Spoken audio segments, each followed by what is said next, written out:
Can you hear me? Yes. This contract is a joke.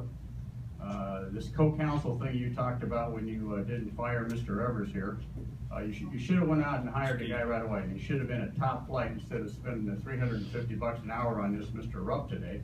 You should have went out and got yourself a high-priced contract. Do you have some attorney. comments Pardon related? me? We need your comments related to this Can contract. you stop the clock right now while you're talking? No, we All need right. your comments related to this contract. This contract should have a business plan in it. That business plan, first of all, Mr. Trey ought to be here today. I am, sir.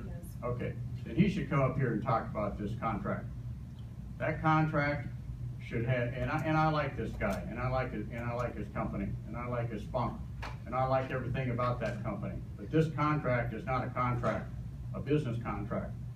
This is a joke. This contract should have his business plan in it, his projections, should have all of the agreements that he made with the IDA, all of the budgets that was in that IDA agreement over there on how that money was going to be spent. And we take seriously comments that you're saying that the monkey is on their back, the EDA, that they gave the money to them, you have no responsibility for that money. That's crazy. You're the one that wrote the application. It's your project. You manage everything about that. They don't have a staff. They have no idea where this money is going. You're the one that are turning in those receipts. And you're signing those checks. I calculate that each of these jobs is going to cost about $70,000.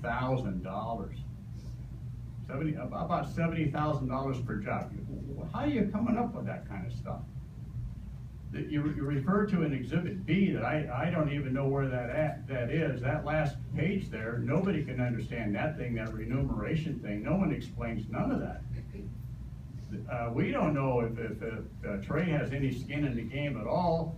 I don't know if Trey's getting paid a salary, if he's buying gas for that truck, if he's taking that truck to Georgia on vacation. I mean, none of this stuff makes any sense. It says in that contract that he's supporting the fill line operation over there. That's not his stuff. I mean, you copied half of that contract from Ms. Blum's contract last month. There's nothing in there about what kind of services he's going to get from Vanessa and Kristen when they're up here later in the meeting on another one of these sham RFPs that you're going to do.